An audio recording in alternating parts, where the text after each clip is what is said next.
बिस्मिल्लाहिर्रहमानिर्रहीम। अस्सलाम वालेकुम नाजरीन, आज हम आपके साथ सऊदी अरेबिया की ज़रूरी और अहम खबरें शेयर करेंगे। और सऊदी अरेबिया में आज से दो पाबंदियों की वजह से क्या फ़्लाइट्स भी मुतासिर हो सकती हैं, इसके मुतालिक आपको बताएंगे और आपकी तरफ से किए गए कमेंट्स में सवालों के जवाब देंगे। इसलिए वीडियो को मुकम्मल देखें ताकि आपको सारी मालूमात मिल सके। जैसा कि नाजरीन आपको मालूम है कि सऊदी अरेबिया में वजारत दाखिला ने फिर से दो पाबंदियाँ लगा दी हैं, जिस पर अमल दरामद आज से सुबह 7 बजे से शुरू हो चुका है। तो नाजरीन, जैसे ही वजारत दाखिला की तरफ से अपडेट आई थी, हमने वीडियो बनाकर आपके साथ शेयर कर दी थी कि आज से मुमलिकत भर में फेस मास्क और सोशल डिस्टेंस की दोबारा से पाबंदी लगा दी गई है, जिसकी बड़ी वजह कोरोना वायरस का तेज़ी से फैलना है। तो इस अफसोसनाक खबर को सुनकर हमारे ऐसे पाकिस्तानी भाई जो अभी भी पाकिस्तान में फंसे हैं, जिनके अकामे और एग्जिट एंट्री वीज़ा एक्सटेंड नहीं हुए, तो वो रोज़ाना नई खबरों से परेशान हैं। और इस न्यूज़ को सुनकर उनका कहना है कि कोरोना के केसेस की बढ़ती तादाद को सऊदी अरेबिया में फिर पाबंदियों की वजह से फ़्लाइट तो मुतासिर नहीं होंगी, तो सऊदी गवर्नमेंट सूरत हाल को देखते हुए फ़्लाइट्स पर पाबंदी तो नहीं आयद कर देगी। तो नाजरीन, इस तमाम सूरत हाल को देखते हुए हम आपको इतना ज़रूर बताएंगे कि अभी अल्हम्दुलिल्लाह सऊदी गवर्नमेंट ने फ़्लाइट्स के हवाले से कोई भी ऐसा फ़ैसला नहीं किया, लेकिन जो हमारे पाकिस्तानी भाई जिनके न्यू वर्क वीज़े हैं या जिनकी फैमिली के विज़िट वीज़े हैं, वो कोशिश करके जितने पैसे की टिकट या करंटाइन पैकेज मिल रहा है लेकर सऊदी अरेबिया आ जाएं, ताकि आइंदा आने वाले दिनों में सऊदी गवर्नमेंट क्या फ़ैसला करे इसका किसी को कोई इल्म नहीं है। और जो हमारे भाई अपने अकामे और छुट्टी की वजह से परेशान हैं, तो उनके लिए बहुत ज़्यादा उम्मीद है कि 1 जनवरी के बाद इंशाल्लाह उनके अकामे और एग्जिट एंट्री वीज़ा एक्सटेंड हो जाएंगे। इंशाल्लाह आप सब भाई भी दुआ करें और हम भी आपके लिए अल्लाह ताला से दुआ करते हैं कि अल्लाह ताला सब मुसलमानों और स्पेशली परदेसी पाकिस्तानी भाइयों की मुश्किलों में कमी करे और उनके रिज़्क में बरकत डाल दे। और हमारे तमाम पाकिस्तानी भाई जो इस वक्त सऊदी अरेबिया आने के लिए परेशान हैं और आ नहीं सकते, अल्लाह उनकी मुश्किलात कम करे और उन्हें जल्द अज जल्द मुलाजमत पर सऊदी अरेबिया पहुँचाए। आमीन या रब्बुल आलमीन। अलावा नाजरीन, वज़ीर सेहत फ़हद अल जलाजल ने कहा है कि कोरोना वायरस पर काबू पाने के लिए ज़ुआबत की पाबंदी की जाए। और वज़ीर सेहत का मज़ीद ये कहना है कि कोरोना पर काबू सिर्फ इन सूरतों पर किया जा सकता है कि फ़ेस मास्क और सोशल डिस्टेंस के बाद अब सबसे अहम बूस्टर डोज़ है।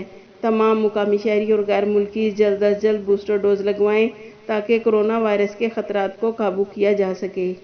नाजरीन, 17 अक्टूबर 2021 को वजारत दाखिला ने सऊदी अरेबिया में कोरोना के केसेस में कमी के बाइस SOPs में नरमी करते हुए ऐलान किया था कि खुली जगहों पर फेस मास्क की पाबंदी ख़त्म कर दी गई है। लेकिन 29 दिसंबर बरोज़ बुध को कोरोना के केसेस में इजाफा देखते हुए दोबारा से मास्क और सोशल डिस्टेंस पर पाबंदी का फ़ैसला किया है। नाजरीन, ये फ़ैसला मुतल्लिका सेहत इदारों की तरफ से मसूल होने वाली नई किस्मों की ताज़ा तरीन सूरत हाल को देखते हुए किया गया है, जबकि मस्जिदुल हराम और मस्जिद नबवी सल्लल्लाहु अलैहि वसल्लम की इंतज़ामिया ने कोरोना SOPs की बहाली के बाद नमाजियों के दरमियान सोशल डिस्टेंस कायम करने के लिए खुसूसी अलामतें एक बार फिर से लगा दी गई हैं। इसके अलावा नाजरीन, पाकिस्तान के इदारा सेहत की जानिब से कहा गया है कि पाकिस्तान में कोरोना के नए वायरस ओमिक्रॉन के 75 केसेस की तस्दीक की गई है। अल्लाह पाक पाकिस्तान को वायरस से महफूज रखे, आमीन।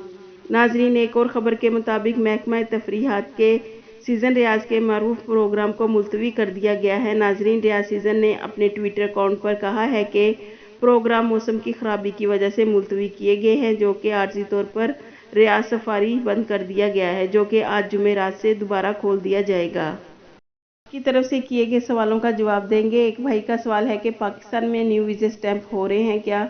जी भाई, न्यू वीज़े स्टैंप हो रहे हैं। हमारे अजीज़ पिछले वीक न्यू वीज़े पर सऊदी अरेबिया आए हैं, आप अपना न्यू वीज़ा स्टैंप करवा सकते हैं। एक और भाई का सवाल है कि उनकी फैमिली विज़िट वीज़े पर सऊदी अरेबिया हैं, जबकि सऊदी अरेबिया पहुंचने पर उन्होंने 5 दिन क्वारंटाइन किया और उसके बाद उनकी तवक्कुना पर स्टेटस भी इम्यून है, लेकिन बूस्टर डोज के लिए ऑप्शन नहीं आ रहा। इसका क्या हल है? भाई, इसके लिए आपको परेशान होने की ज़रूरत नहीं है, क्योंकि अभी सिर्फ मिनिस्ट्री ऑफ हेल्थ की तरफ से अनाउंसमेंट की गई है कि 16 साल से ज़ायद उम्र के अफराद को बूस्टर डोज लगवाएं, मगर अभी तवक्कुना और सेहती में ऑप्शन नहीं आ रहा, क्योंकि सऊदी अरेबिया में 40+ और 50+ के अफराद को बूस्टर डोज दी जा रही है। हमें भी भाई अभी बूस्टर डोज का टाइम नहीं मिला। इंशाल्लाह नेक्स्ट वीक یہ مسئلہ حل ہو جائے گا انشاءاللہ۔ ایک اور بھائی کا سوال ہے کہ سعودی عربیہ آنے کے لیے میڈیکل ٹیسٹ کروایا ہے، مگر جس دن میڈیکل ٹیسٹ کی رپورٹ ملنی تھی اس دن رپورٹ لینے نہیں جا سکا، تو کیا 7 یا 8 دن کے بعد رپورٹ لے سکتے ہیں؟ کوئی مسئلہ تو نہیں ہے؟ جی نہیں بھائی، کوئی مسئلہ نہیں ہے، آپ اپنی میڈیکل رپورٹ کلیکٹ کر سکتے ہیں۔ آپ کو جو میڈیکل ریبارٹی نے میڈیکل رپورٹ کی رسید جس پر نمبر ہے وہ ساتھ لے کر جائیں، آپ کو میڈیکل رپورٹ مل جائے گی انشاءاللہ۔ آپ کے قیمتی وقت کا شکریہ۔